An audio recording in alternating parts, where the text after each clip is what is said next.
cantora Alexa foi internada recentemente numa unidade semi-intensiva do Hospital e Maternidade Santa Joana, na zona sul de São Paulo, com um quadro de pré-eclâmpsia precoce. O caso aconteceu no 6º mês da gestação e a artista adiou todos os compromissos profissionais. Segundo os especialistas, a pré-eclâmpsia é uma doença bem específica da gestação e dá sinais antes de ficar grave, por volta da 20ª semana de gravidez, durante o parto ou no pós-parto. É uma condição perigosa, que pode levar a complicações graves, tanto para a mãe quanto para o bebê.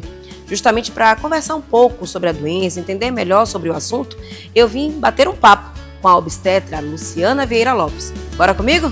Muito bem, eu já estou aqui agora com a doutora Luciana Vieira, ela que é obstetra, e vai ajudar a gente a entender um pouco sobre essa doença, né? Então, doutora, primeiramente, seja muito bem-vinda ao nosso programa Fala Doutor, e eu quero que a senhora comece explicando, né, fazendo essa diferenciação entre a eclâmpsia e como diferenciá-la mesmo da pré-eclâmpsia.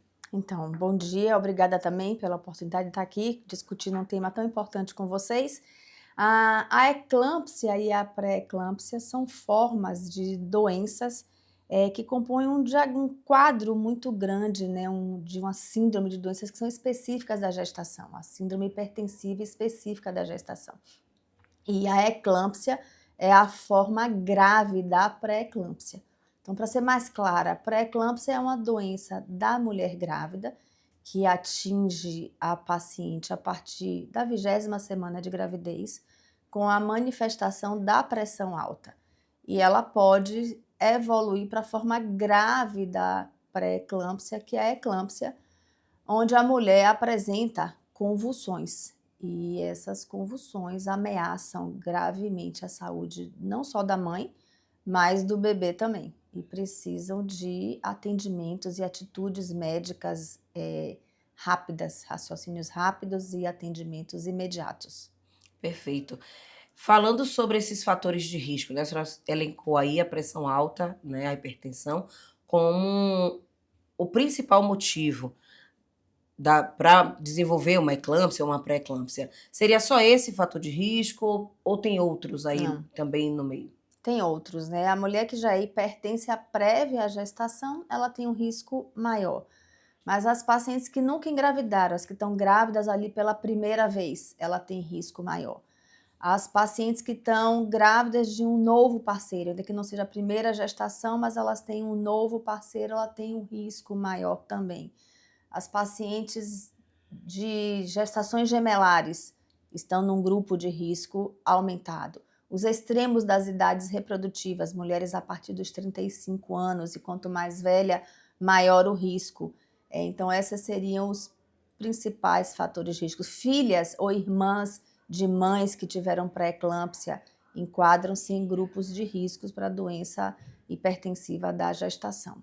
Já que a gente falou nesse fator da idade, e abrindo aqui um parêntese, né, nessa conversa sobre a eclâmpsia, eu queria que a senhora citasse os fatores, os principais riscos de uma pessoa numa idade mais avançada de ter uma gestação, porque muito se fala sobre isso, né? E recentemente a gente viu alguns casos de artistas, pessoas famosas, que engravidaram já com a idade elevada, 50, 55 anos. Então, cite um pouco desses riscos para a gente voltar a falar de eclâmpsia. Então, vamos lá. Riscos de uma gestação na idade materna avançada. Eu diria que o grande risco, né, o mais importante, né, o mais grave, mas o maior risco a ser enfrentado é a infertilidade. Quanto mais velha aquela mulher tá, maior o risco dela não conseguir engravidar, porque os óvulos vão se gastando, vamos falar assim, e as chances dela engravidar espontaneamente vão diminuindo. Então, esse é um enfrentamento. No mais, a gente divide em riscos maternos e riscos fetais. Os riscos maternos são inerentes ao envelhecer. A gente vai envelhecendo e as doenças ficam mais frequentes. Então, eu falo da diabetes, eu falo da própria hipertensão, das doenças da tireoide, das doenças do coração que são inerentes ao avançar da idade. E riscos para o bebê. Quanto mais velha a mulher ficar grávida, quanto mais avançada for a idade que ela vá gestar, os óvulos dela vão envelhecendo, perdendo qualidade, e aumenta-se também os riscos das malformações nesse bebê. E aqui eu me refiro muito as doenças, as síndromes, as doenças genéticas. E no nosso meio, né, a mais comum é a síndrome de Down, mas existem várias outras cromossomopatias, esse é o nome técnico que se usa, de riscos para o bebê com o avançar da gestação. Minha irmã mais velha, uma vez, quer dizer, na segunda gravidez dela, ela teve complicações no parto, tipo isso, pelo fato da pressão arterial e tal. Eu queria que a senhora falasse um pouco dos sintomas. Como identificar como a mulher grávida, a gestante, ela pode identificar que tem pré-eclâmpsia ou eclâmpsia? Como é que essa doença se manifesta? Então, a pré-eclâmpsia são 2 diagnósticos diferentes e que um pode evoluir para o outro, como eu já falei. A pré-eclâmpsia é pela medida da pressão arterial. Por isso que a importância de fazer um pré-natal e um segmento bem feito com a aferição dessa pressão a cada consulta. Então, o sinal primordial é o aumento dos níveis de pressão ao longo do pré-natal. Então, basta que ela tenha uma pressão alta, ela já é diagnosticada e enquadrada como hipertensa e como doença hipertensiva da gestação. Uma única medida não fecha o diagnóstico. A gente faz a primeira medida e depois de 4 horas em média, quando se afere a segunda vez, ela estiver persistentemente com a pressão elevada, a gente já abre a suspeita diagnóstica de uma hipertensão. Existem outras alterações laboratoriais que podem ou não estar associadas. O inchaço, chamado edema, pode estar presente ou não, e alterações de laboratório na função do rim, às vezes na função do fígado, são indícios de que essa paciente pode estar indo para uma forma grave da pré-eclâmpsia. A eclâmpsia é a convulsão, mas algumas pacientes percebem sinais iminentes da convulsão.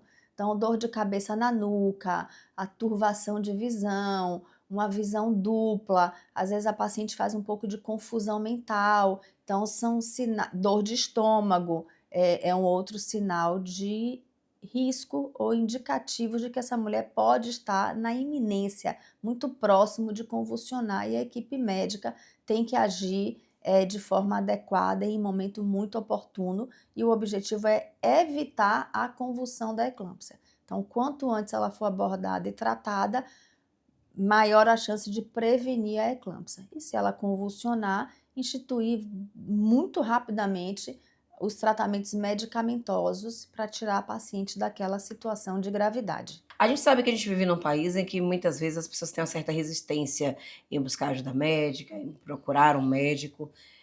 Entre as gestantes, um pouco menos, né? Pela necessidade desse acompanhamento constante. Mas eu queria que a senhora falasse se já houve casos de mulheres estarem com pré-eclâmpsia e não identificarem, acabar passando despercebido e já chegar aqui ao seu consultório para ser atendida pela senhora num quadro já mais avançado, numa eclâmpsia, Sim, efetivamente. acontece com uma certa frequência nos consultórios, nas emergências, pacientes que não sabiam até aquele momento serem hipertensas ou já estarem numa forma avançada. Isso acontece muito nas emergências obstétricas, a paciente já chegar no estágio muito grave, porque às vezes a doença não dá nenhum silêncio, não dá nenhum sinal, é súbita, e muitas vezes a paciente não teve a oportunidade de um atendimento rápido. Como é que se dá esse tratamento? A senhora falou dos medicamentosos, mas, enfim, como é que se dá esse tratamento? Quanto tempo é necessário? Fala um Então, pouco disso. na pré-eclâmpsia depende muito da idade gestacional, dos níveis de pressão que aquela paciente se apresente, e das alterações laboratoriais. O objetivo na pré-eclâmpsia é controlar os níveis pressóricos, assegurar a saúde daquela gestante e, na medida do possível e da segurança, prorrogar o máximo de tempo essa gestação para que o bebê amadureça, o pulmão principalmente, tenha uma condição de sobrevivência numa idade gestacional onde a vida seja viável com o mínimo de sequelas. Na eclâmpsia, os tratamentos para a prevenção da convulsão ou da convulsão são tratamentos medicamentosos. Sim. E a droga de escolha, né, universalmente, é o sulfato de magnésio, uma medicação de uso venoso, sobre vigilância intensiva, e só pode ser feito dentro de um ambiente hospitalar.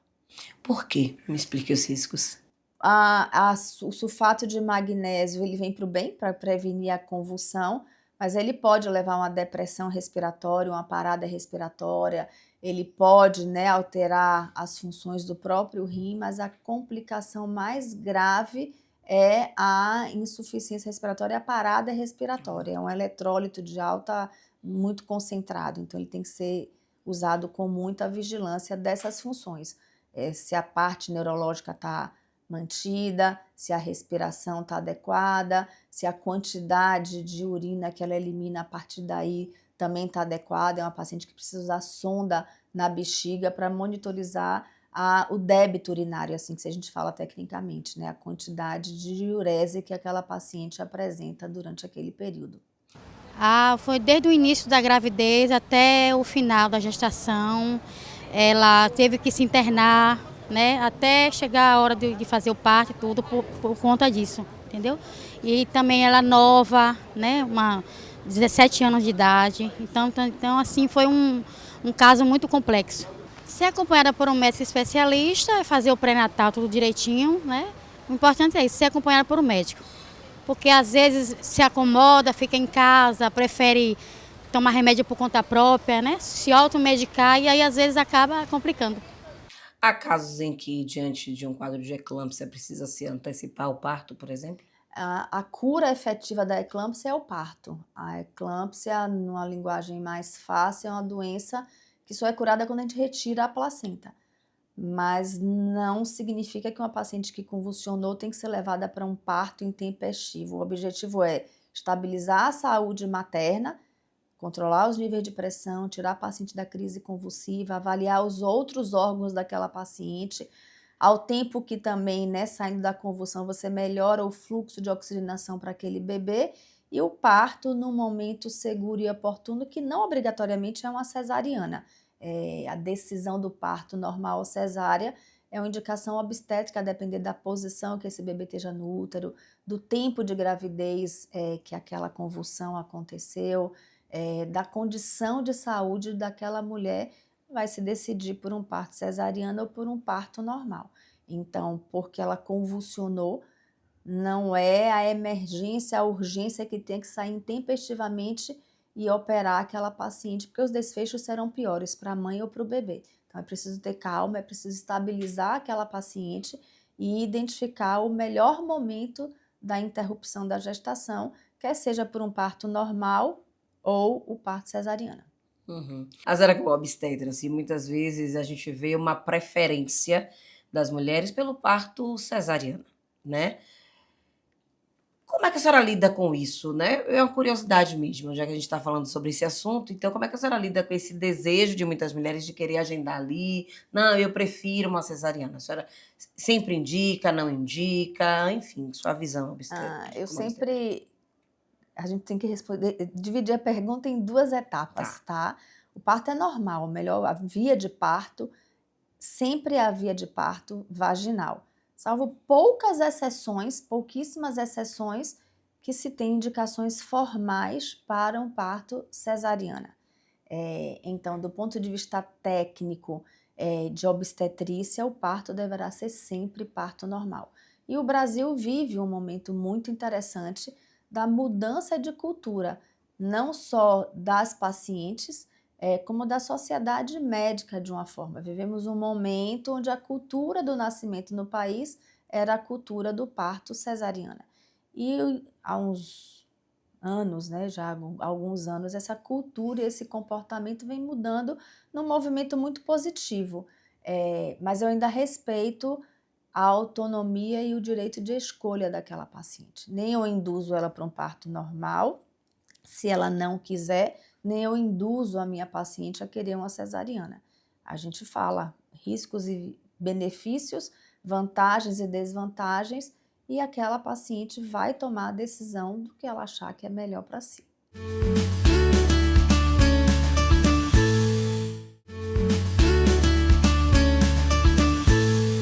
Voltando para a eclâmpsia, me diga uma coisa.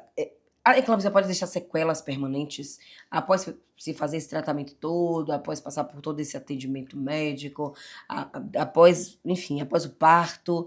Essa mulher ainda pode ter sequelas por causa da eclâmpsia? Ela pode ter sequelas neurológicas se ela tiver acidentes vasculares cerebrais, ela pode ter complicações neurológicas. Ela pode, a depender do nível de pressão dela, ter alterações cardíacas. Muitas podem ir a um infarto e serem pacientes com tratamentos para sempre. E uma paciente que tem pré-eclâmpsia, ela tem um risco aumentado de uma hemorragia pós-parto, que é uma outra situação no ciclo gravídico e puerperal de risco muito aumentado. A hemorragia é a doença materna nesse ciclo que mais mata as mulheres. No Brasil é a hipertensão, é a pré-eclâmpsia e a eclâmpsia, é a principal. Mas no mundo a hemorragia pós-parto é uma doença grave. E aí a paciente que tem uma hemorragia pós-parto, ela abre um outro leque de outras complicações.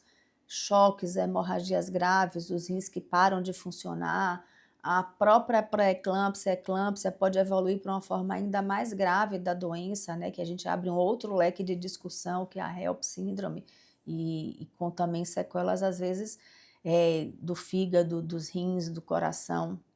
Então, são doenças, sim, que podem deixar danos àquela mulher. Por que a eclâmpsia pode desencadear nessa hemorragia? Não é a eclâmpsia, é a situação de gravidade materna. A paciente que tem doença hipertensiva, quando a gente classifica risco para hemorragia, a gente classifica em riscos baixos, moderados ou risco alto. Então, a paciente que ela já é hipertensa, ela já abre, ela já chega na condição de maternidade de uma paciente de um risco elevado para hemorragia pós-parto.